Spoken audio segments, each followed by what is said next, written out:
This is the Open University.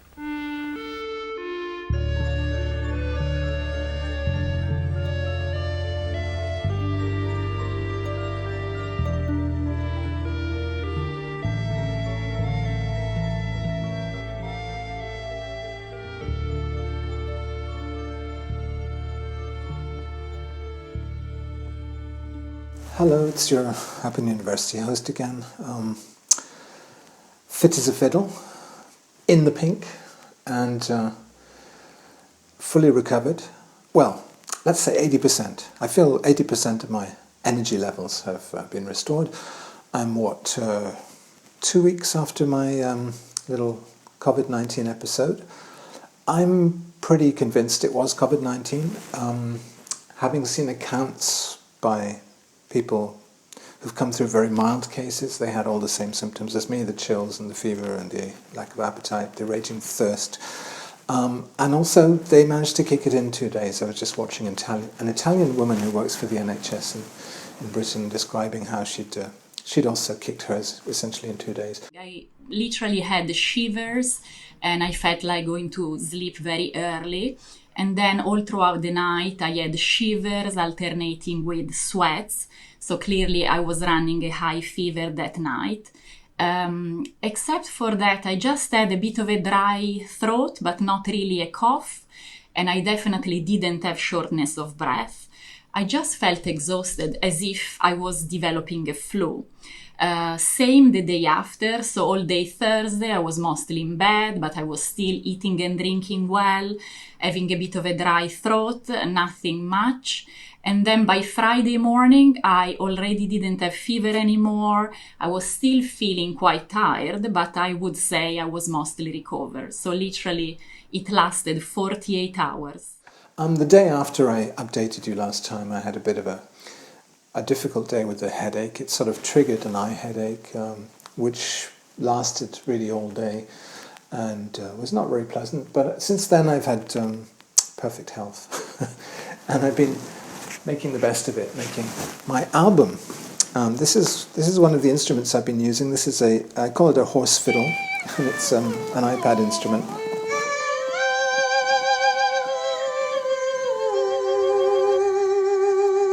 It even does a horse whinny. And it provides this amazingly kind of emotional resonance in a lot of the tracks I've been doing. It sounds on the first track, Oblivion, like female voices, because in the video it's actually focusing in on women singing, so you kind of hear it as female voices mixed in with the French horn sound, but there are actually no female voices in the track. So I've completed 4 tracks now for this album. I'm loving social isolation, I have to say. I'm touching my face, sorry. I really was born to socially isolate. You know, in the words of David Bowie, I know when to go out and I know when to stay in and get things done. And if you have to stay in, you know, the indoor world is kind of marvelous if you're a creator, if you love being in your studio. I've had a home studio since 1993, so it's a kind of bunker that you can retreat into.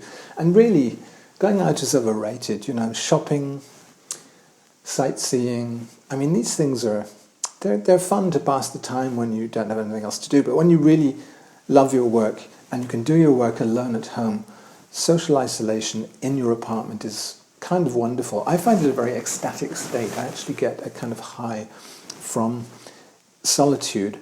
As long as it's productive, and as long as I feel that I'm doing good work, I feel like I'm converting nothing into something, and that's a wonderful feeling. It really is the best feeling, you know, apart from sex and love. You know, it's the best feeling I have in my life. So, and this is also really an amazingly intense moment for the whole of mankind, and it's really, for a marginal artist like me, it's really an extraordinary opportunity to be on the same page with everyone else, to be experiencing what everyone else is experiencing, the fear and then the reality of this pandemic, this virus. I came through it very, very unscathed. I was very lucky in that case. I'm still going to take the antibodies test. I'm glad to say that Germany is rolling these out very soon. There will be actually antibody immunity certificates. So this is actually the scenario in one of the songs. I'm going to go through these 4 songs and talk about their genesis and their process. The LP is called Vivid, which sounds a bit like COVID. It's one of these words. But it has been a very vivid experience, for better and for worse. I think it's quite extraordinary how a confrontation with your own mortality focuses the mind, and that's really what I think these songs, I think they've exemplified my worst fears, but also they have, because I've embraced this kind of minimalist musical language, 20th century minimalism, Terry Riley, Steve Reich, Meredith Monk, Michael Nyman, Philip Glass, all these composers of the kind of second half of the 20th century. I guess it started, there was one track on the last album, Accordion, which sounded like, which was sort of based on Meredith Monk. So that's really where it kind of started, and it's really come out of the practical necessities of my inability with the accordion, which I bought last year. I'll demonstrate why, because I can't really play the accordion in any acceptable way, but what I can do is this. In other words, I can make a sort of triplets effect. I can make a kind of almost a techno. If it was an electronic sound and it was techno, it would sound kind of annoying and irritating. But I think it's really nice when it's an organic instrument being played in quite a mechanical way. And what I found was that if I juxtaposed one chord played like that against another chord that turned that first chord into a 7th chord, and then played them slightly out of phase, I mean they're inevitably out of phase because it's human timing, it's imperfect timing, you get these wonderful, it is a very Steve Reich kind of effect of phasing that goes throughout a whole track. And then, so I just, instead of kind of thinking, I shouldn't do that too much, it shouldn't sound too much like Steve Reich, I just said, hell, let's just go for it. And so that first track, Oblivion, really, it had lots of, I think it had other elements in it at the beginning, but then it became more and more like a sort of pastiche of Steve Reich. Yeah, it had more of a disco beat originally, it took out any. The nice thing about this pulsing kind of trance-like music is that you don't need a percussion section per se. You can just have the inherent rhythmicality of the musical parts will carry it through. And there's this constant shifting of emphasis and axis and phase. And so you have polyrhythms and you have amazing textural moments when things shift in and out. And it's almost like nature, sounds of nature. People have compared it to, migrating geese, music from migrating geese. Or they've said it's like the weather moving across a landscape. It's got that sort of fractal, organic feel to it. So I find that very attractive. It's also spiritually very uplifting and very serious music. It's sort of transcendental in a strange way. And I find that perfectly fits this moment we're going through, where we're kind of terrified and we're kind of bored at the same time. And there's a universal feeling of those emotions happening everywhere at the same time. But also a desperate need for transcendence and a desperate sense of the importance of art. I think that's really come through strongly, that although art is, we may be heading towards some kind of subsistence economy, we may all have to work on the farm, like the character in My Empty Paris song, to feed ourselves and to feed our children. But at the same time, there's this sense of the importance of art and of philosophy, because we're not just focusing on how we will feed ourselves and how we will get back to some kind of world system that works for humanity, but why? What are the purposes, what are the existential functions of society and of being human, of being alive? We suddenly don't take it any more for granted that we're alive or that we can function as a society, and I think that's a really valuable moment.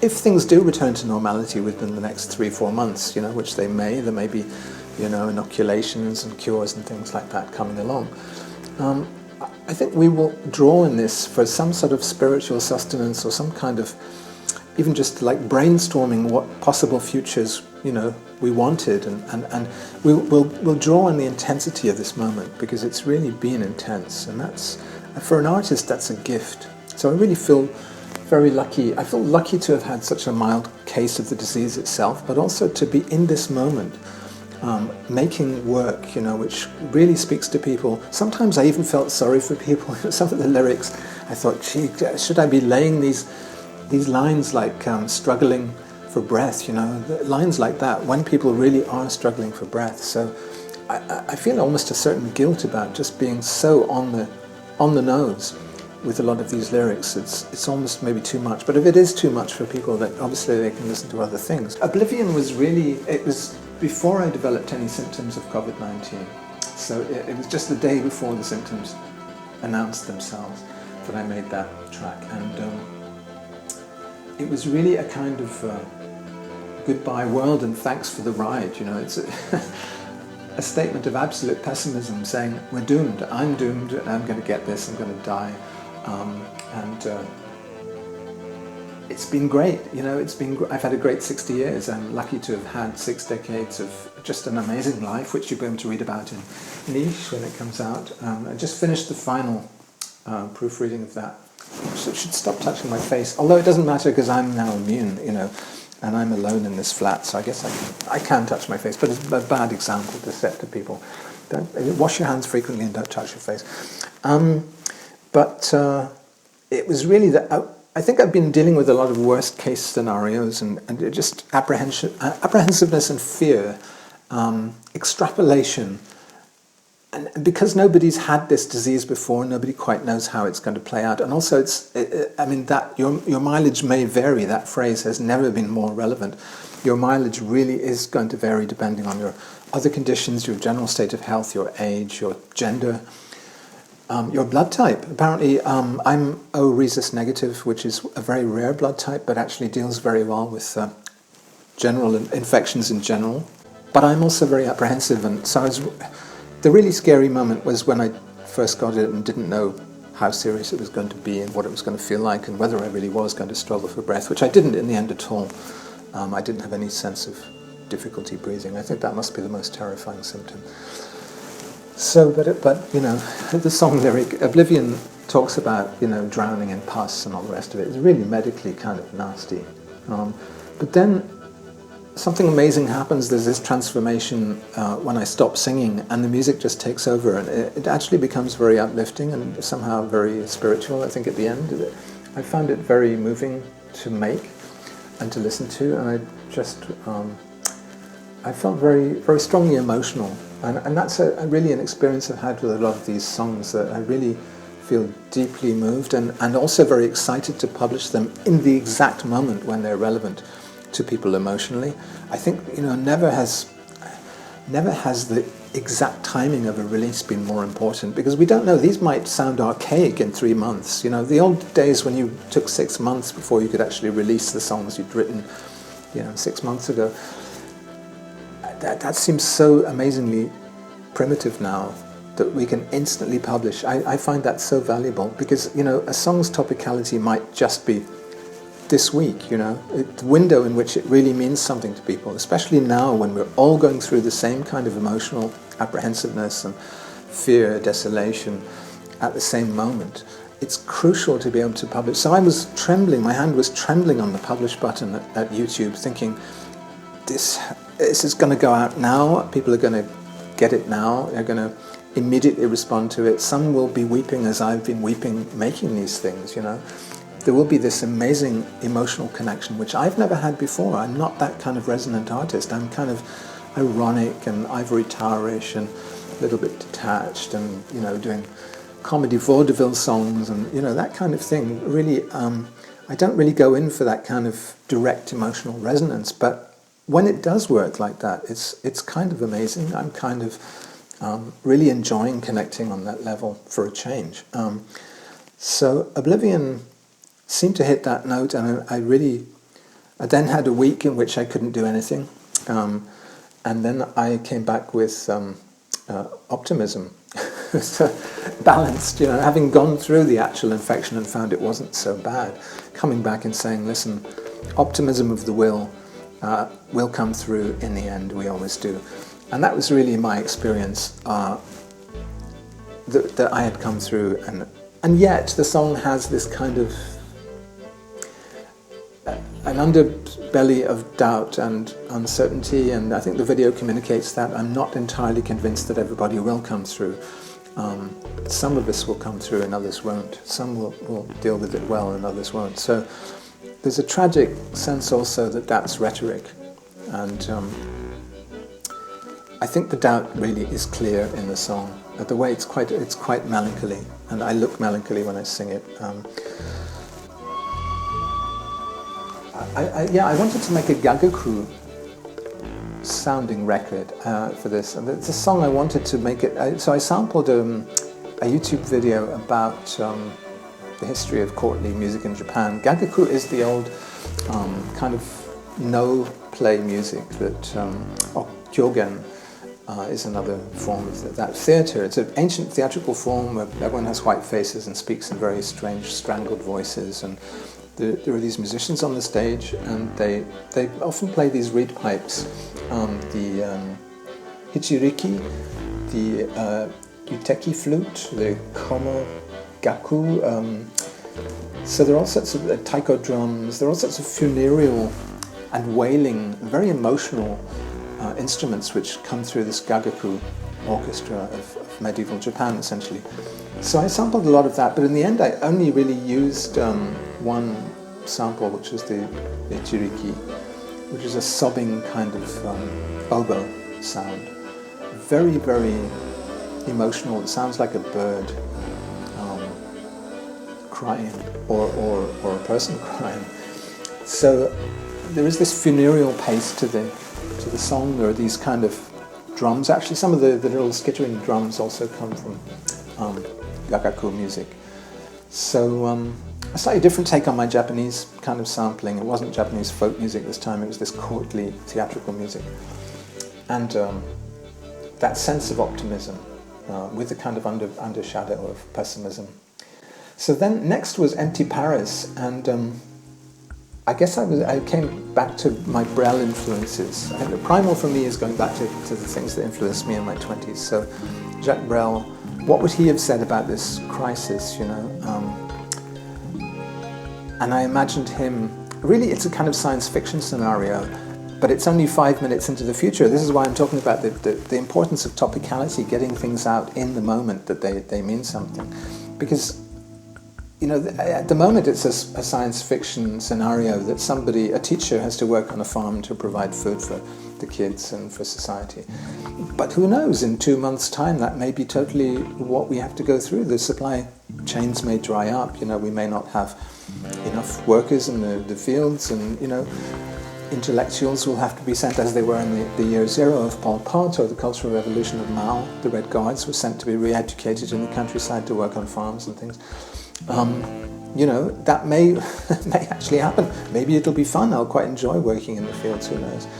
But, so I really was just trying to express how amazing it is. You know, if I look at these Open University things that I made a year ago when I'm sort of gadding about at the Venice Biennale and stuff like that, the world is my oyster. I'm a world citizen. I'm traveling everywhere, kind of living nowhere. It's an amazing life, and I'm really loving it. And if you'd told me then that not only would freedom of movement be restricted by Brexit, but that we would be shrunk down to even not being allowed to leave your house without kind of permission from the police. Vos papiers, s'il vous plaît. You know, in France or in Britain, you have to have an actual signed statement with an excuse. You know, like as if you're giving it to the head teacher, in case the police stop you and say, what is the reason you're outside? Germany's not really done that yet. Sweden definitely hasn't done it. Some countries are doing it less than others. Here you can still move around in pairs, no more than 2 people. You can take exercise in public parks, you know, keep distances and things. But they're not being so strict, which is kind of nice, because obviously they have bad memories of their authoritarian past and don't want to repeat those. And so far it seems to be doing okay for them. They have very low serious infection rates in Germany. But I was imagining, you know, all these cities, and they're all empty, they're all dead, and it's so sudden, and it's such a radical transformation of our lives. So empty Paris, empty Berlin, empty Johannesburg, empty Lagos. Just a kind of amazing vision of this world without people. A kind of neutron bomb world where everyone's kind of hiding. It looks as if everyone's been destroyed. And yeah, the song, there's two versions of it, a decorative version and a start version, and one of them has sort of percussion and pretty tinkling top line, a bit like the guitar lesson, or these sort of waltz time 3/4 signature songs that I would write in the past, in the 80s particularly, that sounded very French. So this does sound very French, and it's referencing lots of my favorite haunts in Paris, like the Café Kitsune. Kitsune means fox in Japanese, so of course in my song the foxes have actually taken over the Café Kitsune. There's head-high grass in the Palais Royal. Just this vision, you know, I was a David Bowie fan for so long that it's second nature to me to have these kind of apocalyptic scenarios like the ones he unfurled in 5 Years or in Future Legend. Visions, sort of science fiction-y visions of a destroyed world, a post-apocalyptic world. Little did we realize that just after he disappeared, we would be living through these. Or perhaps we did, perhaps we always thought. Perhaps there's a side of us that always really embraced these scenarios and is kind of secretly enjoying this as just for its intensity. I don't know. I mean, I'm not enjoying it, obviously, but there is a side of me which is grateful to have lived through a moment of the kind of extreme history people will talk about. I haven't felt quite as worried about the world as I mean, the last two times, I guess, would have been 9/11 in New York, the 3/11 tsunami and earthquake, and especially TEPCO's handling of the nuclear meltdown, the reactor meltdown in Fukushima. So I was watching that minute to minute with this kind of obsessive horror, thinking, is there really going to be a nuclear meltdown in Japan? I'm stuck here, you know, there's going to be clouds of radiation. Watching the... it's funny, it's kind of the things we do now with the statistics of COVID, one would have been doing with you know, sort of measuring radiation back in 2011. So there's a whole vocabulary of disaster. The fly-jin, for instance. So nobody now talks about the fly-jin. The gaijins, the foreigners in Japan who immediately flew out, escaped. Now, of course, Japan has just, in the last couple of days, restricted all access to Europeans. It used to be 2 weeks quarantine if you flew in, but now there's no possibility of flying in at all. They won't let you into the country. So, again, this kind of sakoku, this kind of closing in of borders on all sides, not just national borders, but down to your actual house, essentially. So, strange times indeed. So the fourth song, the latest song, Working From Home, sort of returns to the style of the first one. And it's, I was listening to songs like Massive Attack's Unfinished Sympathy and just thinking, wow, the emotional intensity of that song is just so amazing. And so then I just made this song, which again has a kind of Steve Reichian, or it's got Terry Riley as well, kind of feel to it. And again, it's sort of like the first song, it really unfolds during its instrumental passages. And then sort of halfway through writing it, I thought, well, this is about the combination of fear and boredom that we're all feeling currently. It's a strange combination, like a long distance flight if you're an unhappy flyer like I am. Flying involves a combination of fear and boredom. I mean, you have the takeoff and the landing, which are kind of nervous moments, and you have turbulence, which is definitely a nervous moment. But then you also have hours and hours of just being stuck in this confined quarter with nothing to do, nothing happening. You know, entertain yourself with the little seat back screen. Great, you know, it's kind of, you don't really want to be there. So that's really the sense that I get just now, even to the extent of exercising in the house, just like you walk up and down the aisle of a plane and do some stretching exercises at the back in the galley, rather awkwardly while the hostesses are there. Here there are no hostesses, and I have to be my own hostess. So that's really the combination that I've felt very strongly that we're all experiencing just now. So working from home. Turned out another very negative song, really, about dying alone. The sky flashes, the great sea yearns, we ourselves flash and yearn. It's so appropriate to, you know, the fear and trembling of Kierkegaard, and, you know, the existential tradition really works with this. And I think, you know, this kind of combination of very hard-hitting existential lyrics and then this transcendental music which pulses and kind of, it has life. You can feel life really coming back, pushing back through that music. And I really love this song when I kind of finish my singing, I'm kind of crooning. You know, there's a crooning element that I think I'll keep developing, which kind of comes out of the last track on the last album, Accordion, which was called Endarkenment. This idea of crooning something almost sinisterly dark. A bit like, I don't know, Matt Monro, Frank Sinatra, all those kind of crooners. I really have or Louis Armstrong, you know, we have all the time in the world. When he didn't, he was dying. He died about 2 weeks after recording that. But that's such a fantastically atmospheric song. And the optimism is so tragic because you kind of know we don't have all the time in the world. I find that a very powerful combination. And I'm particularly enjoying, I really extended working from home because I was so enjoying the repetitive pulse-like, trance-like and transcendental feeling of the music. This kind of pseudo-retro 20th century music which I'm reviving. Ever to confess you're bored means you have no inner resourcefulness. You know, it is pastiche, and you could reproach me for that, but most pop music is pastiche in the end. Even King Cruel and people like that, you know, reviving jazz music from the 20th century. The 20th century is still a massive artistic achievement. You know, there's so many amazing things, and of course, as artists, we're always connected to tradition, and we can't ever escape it. You know, the work we make is only meaningful in relation to other work that's been made before. So I'm not going to apologize for pastiching minimalist music.